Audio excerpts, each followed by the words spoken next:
Narinig ko rin po kanina na si Mr. Saldico ay meron ng warrant of arrest. Tama po. Bakit po si dating speaker wala pa? Kamakailan lang ay pagpapahayag ni Representative Saldico na ipinadaan niya sa kanyang mga video recordings.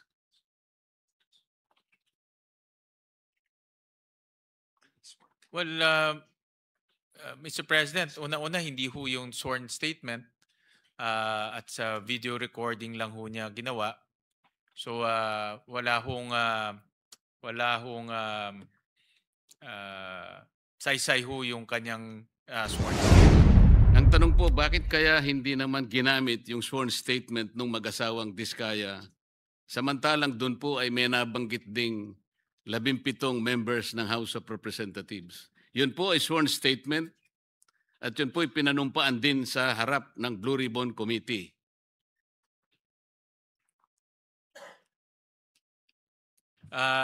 Yun po ay pinag-aaralan pa at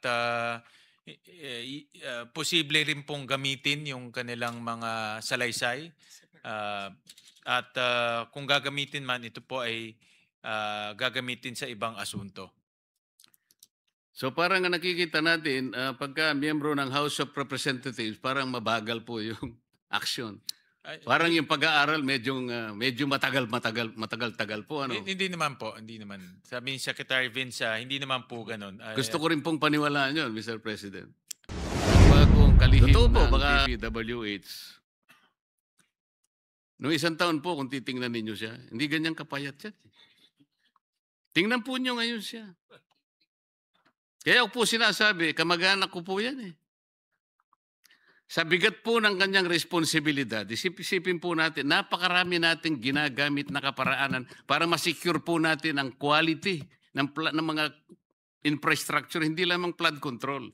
Meron pa po silang quality assurance unit.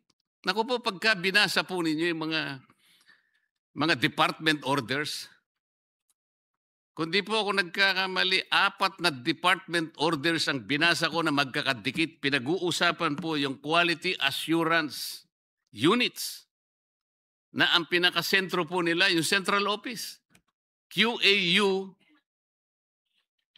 CO. Tatanong diba? Po, Mr. President, kung papayagan pa po tayo kahit na medyo lumalalim na po ang gabi. Oo. Hindi po yata ako narinig ng sponsor, Mr. President. Sorry po. Sa aking talagang iniidolong senador at isa sa mga aktibo nating senador ho dito sa Senado ng Pilipinas. And it's an honor to receive questions. Salamat po sa assurance, Mr. President. Ang COA po kasi, Mr. President, ay nagsumite ng listahan po ng newly uncovered fraudulent flood control project sa Bulacan, totaling hundreds of millions of pesos in supposed public works that either do not exist or were implemented in entirely different sites. Meron po ba silang tamang pagbilang kung ilan po talaga yung nabilang na ghost projects sa Bulacan, Mr. President? Well, kanina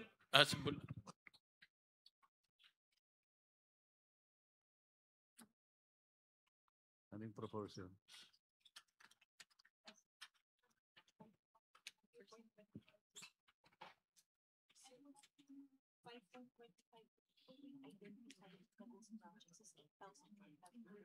So, 5.25% po ng 8,000. Hindi yan ang ibig sabihin, yung ratio proportion para ma-estimate na.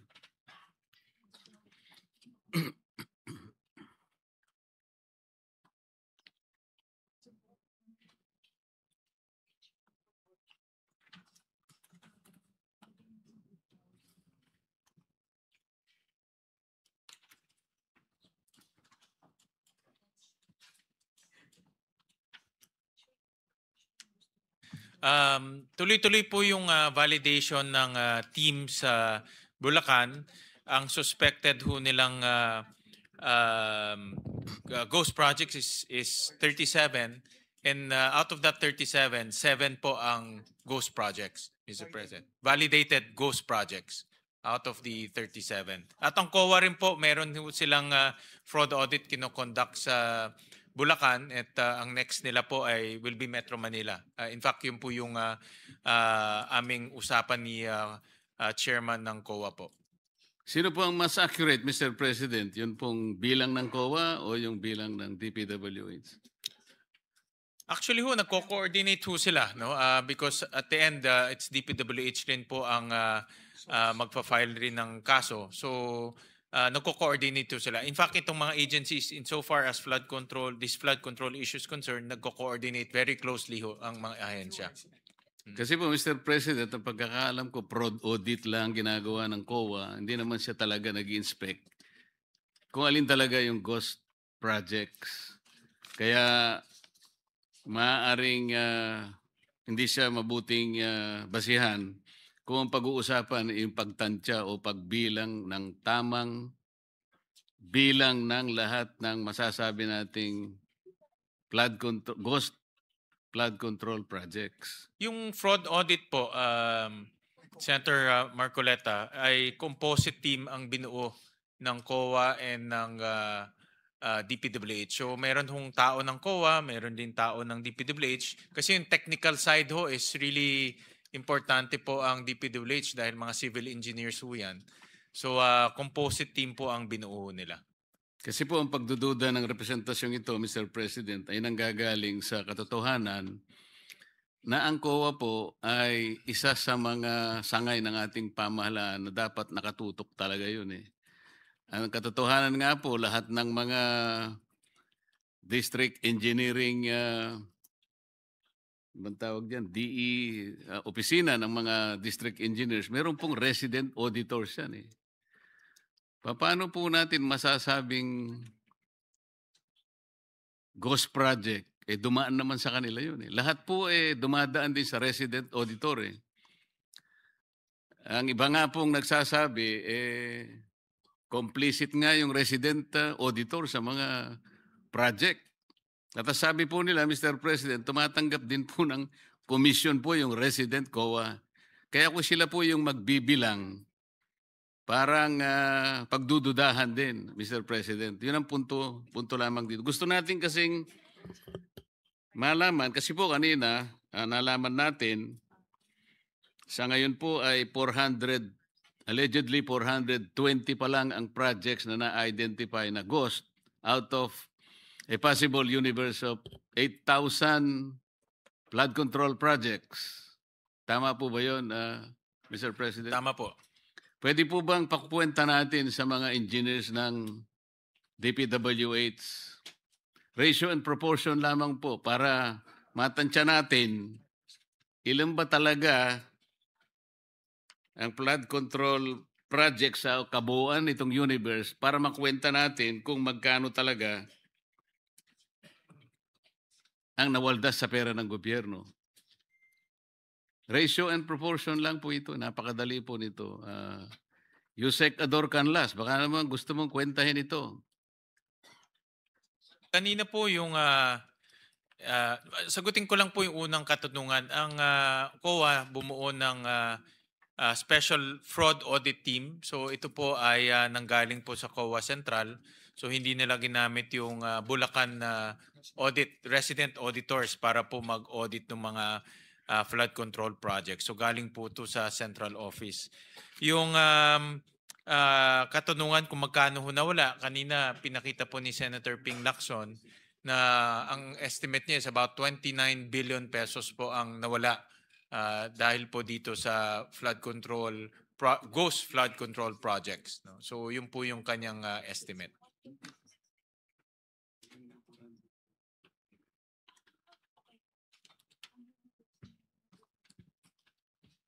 Ano po ang kwenta ninyo, Yusek? Galing po kanina kay Senator Ping Lacson, Ang estimate niya about 29 billion po ang kanyang Hindi estimate. po, yung 420 yun eh. Ang katumbas po ng 420 na so far nakukwenta natin ay 29.75 billion.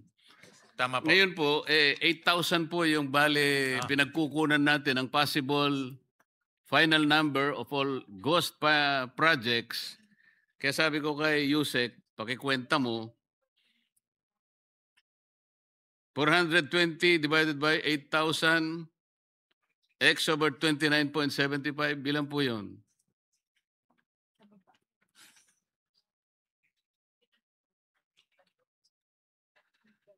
$156 billion, tama po? 156 billion. Yeah, tama ho. O yan po yung po pwedeng mangyari kung sakasakaling 8,000 lang. Baka umabot naman kasi ng 10,000 po eh. Kaya lalaki at lalaki po. 100, yan ang potential po, 156 billion. Yes, Mr. President. Correct. Kanina po, sa pagtatanong po ng mga naunang kasama natin, Mr. President, ay nasabi yata ng ating secretary na ang DPWH po at saka ang ICI ay nagsama para magrekomenda po ng pagpapile ng plunder and other charges against former President Saldico and former Speaker Martin Romualdez sa opisina ng Ombudsman. At ang pinagbasihan po ninyo, kung tama po ang aking pagkakadinig, Mr. President, ay dalawang bagay. Yung 100 billion worth of government contracts secured by SunWest from 2016 to 2025 at saka yung statement po ni Orly Gutesa. Tama po ba yun, Mr. President? Tama po, Mr. President. Among others, pero tama ho kayo. Ngayon po, Mr. President, narinig ko rin po kanina na si Mr. Saldico ay meron ng warrant of arrest. Tama po. Bakit po si dating speaker wala pa? Wala pa hong kaso sa Sandigan Bayan, Mr. President. So, yung Akala kay ko Saldico, ang pagkaalam ko ho, ito yung mga unang kasong ifinal ho sa kanya. Ang alam ko po, isa sa ginamit po na katibayan ng pagsasampa ng kaso ay sworn statement ni Orly Gutesa. Ang statement po ni Orly Gutesa sa aking pagkakatanda, Mr. President, meron pong tatlong pangalan ang natatandaan ko pong nabanggit doon. Una, yung pangalan ni Representative Eric Yap. Pangalawa, yung pangalan ng dating Representative Saldico at pangalan ng dating Speaker Martin Romualdez. Ang sabi po ng mga Amerikano, Mr. President, the sauce for the goose is the sauce for the gander. Bakit parang, ba't po hindi nagsabay? Yung kay case po ni Zaldico po, ito po yung mga naunang kaso. If you remember po yung inspection ni Secretary Vince at kasama po si Governor Bons Dolor sa Mindoro. Ito po yung naging basehan po ng pag-file ho nila ng case. Final ho nila to sa Ombudsman September 29. So mas maaga po itong kasong to. So ito pong pangalawa, Mr. President, itong pinagsamang pagsusulong ng asunto ng DPW at ICI, kasama na po yung dalawa uli, Speaker Martin Romualdez at saka si Saldico. Ito po ay final po ng ICI sa Ombudsman. Andun na po sa Ombudsman ngayon. Yun nga po, kasama ang DPWH. Yes, kasama po. So inaasahan po ba ng DPWH na magkakaroon din po ng issuance ng warrant of arrest dahil isa po ang ginamit po ninyong dokumento ay yung salaysay nga ni Orly Gutesa? Kampante po si Secretary Dizon sa kanilang mga nakalap na ebidensya at may tiwala ho sila sa Ombudsman na magiging magiging masino po sila sa pagtitingin ho dito sa mga ebidensya. Gusto ko rin pong paniwalaan yung sagot ninyo, Mr. President. Maraming salamat po. Thank you. Hindi po ba ninyo ginamit yung kamakailan lang ay pagpapahayag ni Representative Saldico na ipinadaan niya sa kanyang mga video recordings?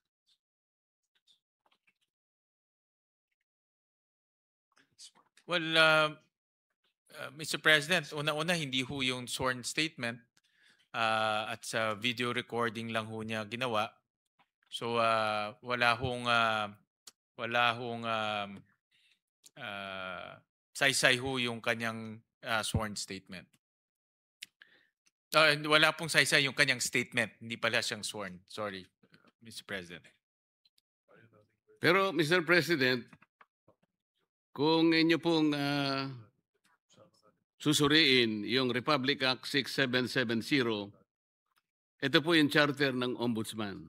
Kung tawagin po yung Ombudsman Act of 1989, dito po sa Section 13 ng batas na ito, Mr. President, sinasabi po na the Ombudsman and his deputies as the protectors of the people shall act promptly as complaints filed in any form or manner.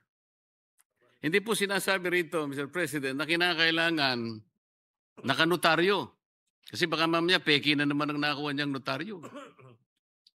So kahit na walang notaryo, in any form or manner, sa ibang mga desisyon nga po o aksyon ng ombudsman, kahit na anonymous po yung letter pinapatos po ito po hindi po letter, hindi anonymous letter, siya po ay nagpahayag sa kanyang mismong Facebook page. Hindi po ba ninyo naisip na baka pwede niyong i-fact check naman? Baka may katotohanan naman. Hindi po natin sinasabing walang katotohanan o may katotohanan. Nasa sa inyo po kung mag-i-initiate po kayo ng evaluation sa kanyang mga paghahayag.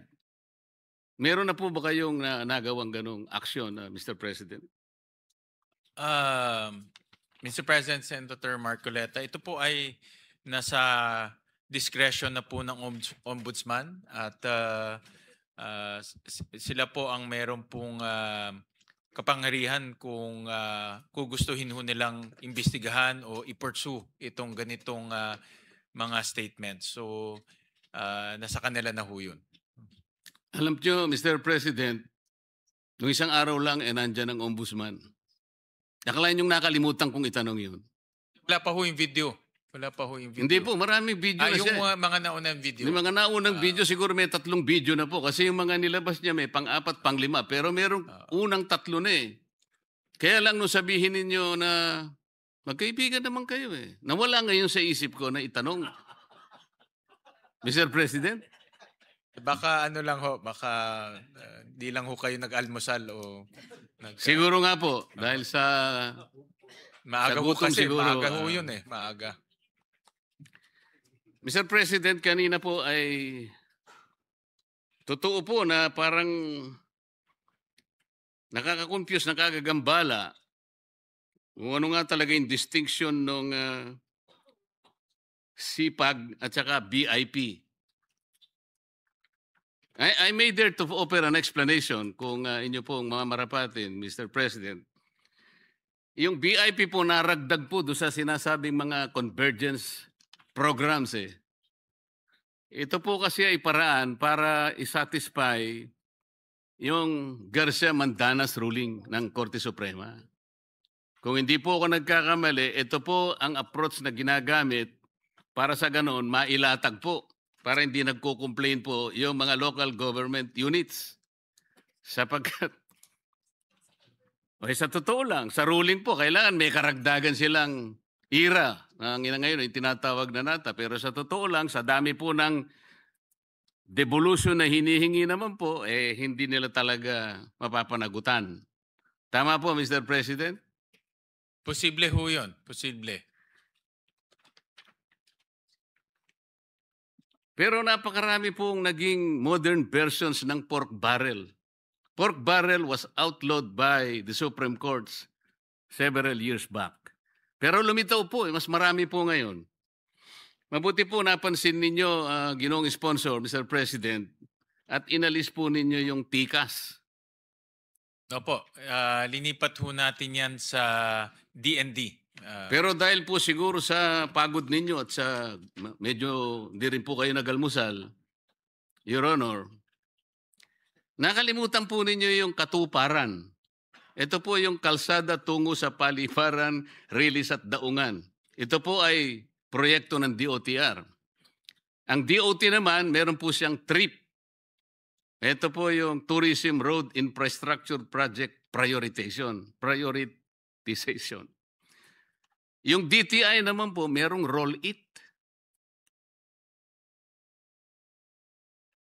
At saka yung nga pong tikas ng Department of National Defense. At nga, dinagdag nga natin po yung Sustainable Infrastructure Projects Alleviating Poverty Gaps, SIPAG.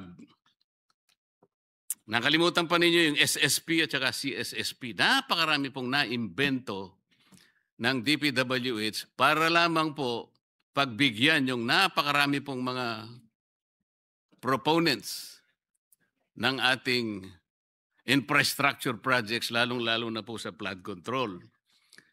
Sana po, Mr. President, mapasadahan uli ito. Ang una ko pong itatanong tungkol dito, nung malisin po natin ang tikas, bumalik po ba sa DND o it was entirely wipe out? Bumalik po. Yung buong amount po ay tinransfer sa DND. At mayroon pong dahilan kung bakit ho hindi muna tinransfer yung iba sa ibang mga ahensya. Kagaya po ng Department of Tourism, medyo hindi rin sila kampante na kaya nilang mag-bid out at mag-undertake po ng mga infrastructure projects dahil tourism agency sila. Kaya sabi nila baka hindi pa nila kaya this time. Yung Department of Trade, ganun din po. Pero tingin ko next year mayroon na ho tayong oras, pwede ho natin i-consult ulit sila kung kakayanin na nilang mag-bid out. Pero ito po ang nakuha ko rin sa Department of Tourism na kailangan rin ma-improve ng DPWH at ng itong mga convergence projects. Sabi sa akin po ng kalihim po ng Department of Tourism, marami ho doon sa mga projects ay hindi naman po priority ng Department of Tourism pagdating po sa mga tourism areas. So marami rin ho doon sa mga project na yun ay kumbaga hindi kinakailangan ng Department of Tourism. So kailangan ma-improve pa yung coordination ng Department of Public Works at DOT hanggat nandiyan pa ho yung mga programa na yun sa Department of Public Works. Mr. President, kanina po ay nabanggit po yung pantulong na basihan ng inyong pagsasampa ng mga asunto sa mga nabanggit kaninang mga pangalan. At kung maring nakikinig si Sergeant Gutesa, parang vindicated na rin po siya sapagkat nagamit yung kanyang pahayag. Ang tanong po, bakit kaya hindi naman ginamit yung sworn statement ng mag-asawang Diskaya? Samantalang doon po ay may nabanggit ding 17 members ng House of Representatives. Yun po ay sworn statement at yun po ay pinanumpaan din sa harap ng Blue Ribbon Committee.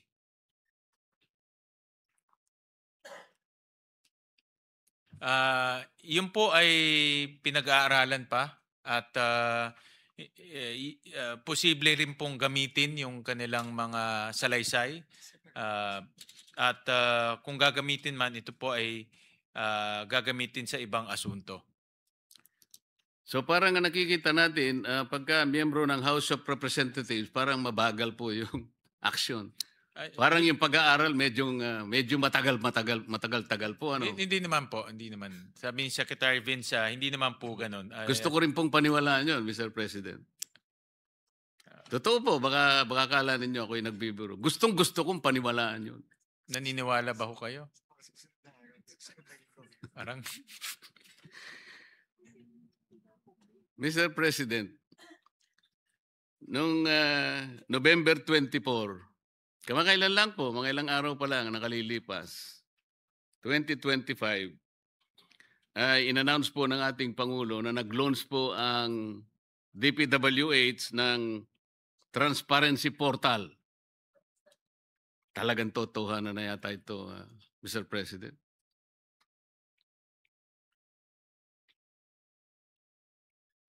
Yung portal po is powered by artificial intelligence. Ang sangayon po sa mga ulat. Tama po ba yun? tama po. Kanina po pinag-uusapan sa budget ng NTC at saka ng DITC that because of the sophistication of the artificial intelligence being used today,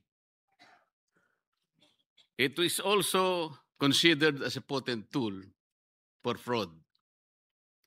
So paano po natin masasabi na sa paggamit ng artificial intelligence ay hindi po magagamit sa fraud? Baka nga po ito'y magamit na naman sa panliligaw at paglilihis po ng inyong mga natatapos na proyekto.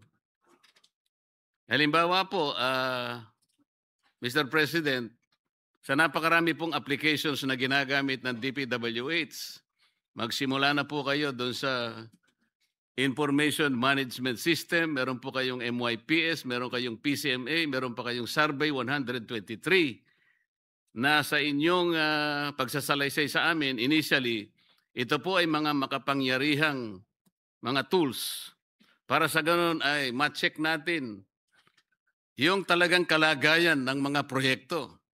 Ang sabi pa nga natin noon nang hindi pa natin nalalaman lahat, ang sabi nga natin geotag and real time. Only to be disappointed later on, Mr. President, na hindi pala totoo yun. Ngayon, meron na naman tayong transparency portal. Meron po bang kakayahan itong portal na to, Mr. President, na pagtingin mo ay mache-check natin yung 420 ghost projects easily? Tama ho kayo, Senator Marcoleta, nung narinig ko ho yung geotagging, lahat tayo natuwa dahil akala ho natin ito na ho ang teknolohiya na iiwas po sa korupsyon at sa katiwalian. Pero ganun pa man, nalampasan pa rin ng korupsyon yung geotagging. Ngayon po, gagamit na ho ng mas sophisticadong technology. May satellite The Philippine Space Agency. may satellite technology na ho in partnership with the Philippine Space Agency. Paborito niyo pong agency. At gumamit na po ng artificial intelligence para po mapag-aralan yung 248,000 na proyekto over the last 10 years. Dahil itong hindi lang po yung current year ang pinag-aaralan, 10 years prior pinag-aaralan na rin using artificial intelligence. Alam po ninyo, Mr. President, initially, tinitingnan ko po inaaral ko. Parang ang pattern po is very similar to the DIME of the Department of Budget and Management. Ito pong DIME ay ito po yung inumpisahan na po 7 taon nang nakararaan Pero wala pong mabuting katibayan na talagang nakatulong sa pag-determine ng accuracy ng mga projects. So, DIME 7 years ago, ginamit. Pagkatas meron po tayong napakaraming applications na pinaniwala po tayo initially ng DPWH na talagang ito, sigurado ang Pilipino rito. Huwag kayong magalala, sigurado na ito. Nung ma-check po natin ang mga discrepancies between the MYPS at saka PMCA, kinumpute ko po yung ratio and proportion, alam po ninyo, sa 8,000 na flood control projects, bali sa sample na napag-aralan namin, lilitaw po mahigit na 1,000 ang mali ang coordinates. Ngayon po, meron na naman tayong portal. Sinasabi natin, wala namang iniwan do sa dime. Hanggat wala po tayong satellite, hindi po mangyayari yun. Wala pong real time. Walang real time. Patuloy na patuloy pong mamamanipula lahat ito. Ang ibig po sabihin, Mr. President, this might be utilized na parang baka ma-mislead na naman po ang ating mga kababayan. Akala mo ito ang magbibigay ng magic. Parang madaling pagbibigay ng kapanatagan sa kalooban ng bawat Pilipino na yung trust ay nabalik kagad. Nang ganun-ganun lang. Yan po yung sentimiento, Mr. President.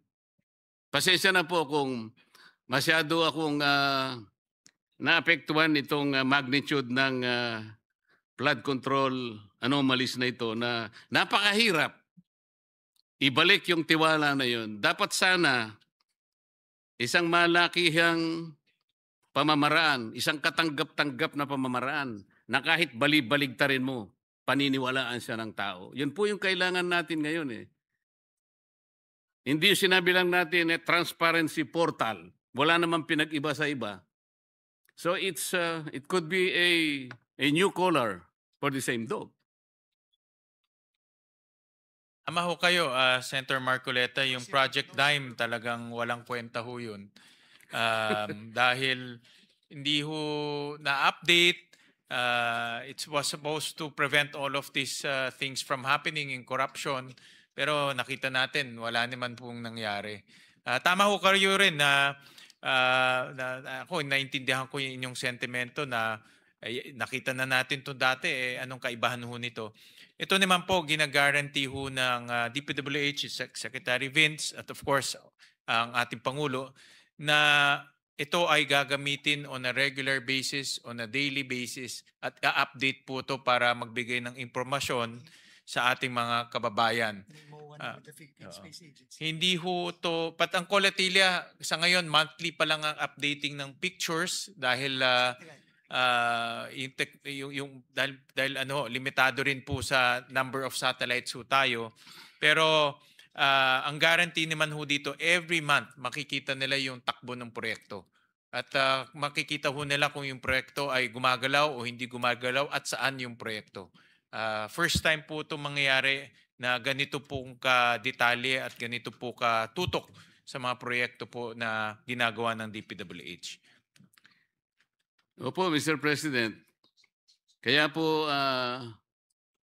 ang bagong kalihim ng DPWH,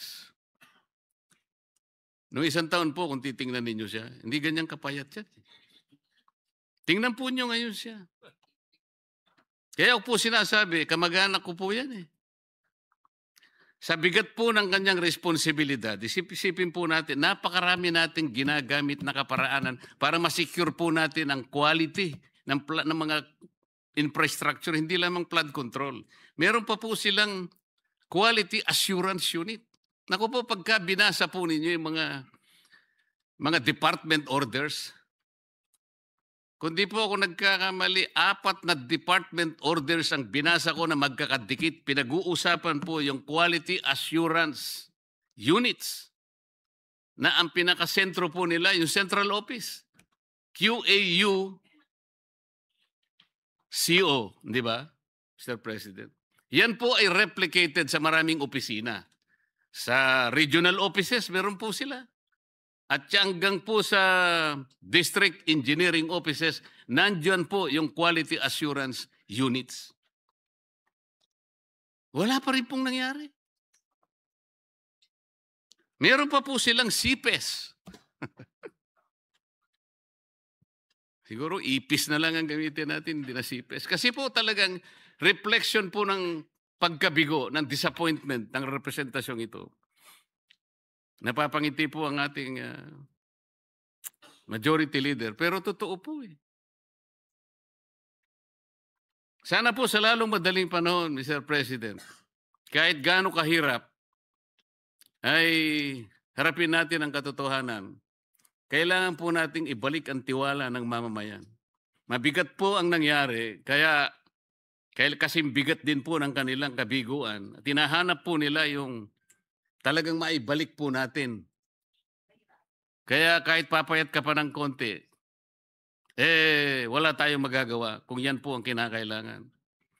Maraming salamat po, Mr. President. Maraming salamat po, Maraming Ginoong salamat, Sponsor, Senator sa inyong panahon. Marcoleta. At ito po ang aking masasabi na hamak na mas mukhang mas bata ho kayo kumpara ho kay Secretary Vince Dizon. Malayong malayo na ho yung itsura niya ho kumpara ho sa inyo. Kayo ho parang 30 years younger compared to Secretary Dizon. Maraming salamat po, Senator Marcoleta. I think you should be careful with phrases like that because he forgets things.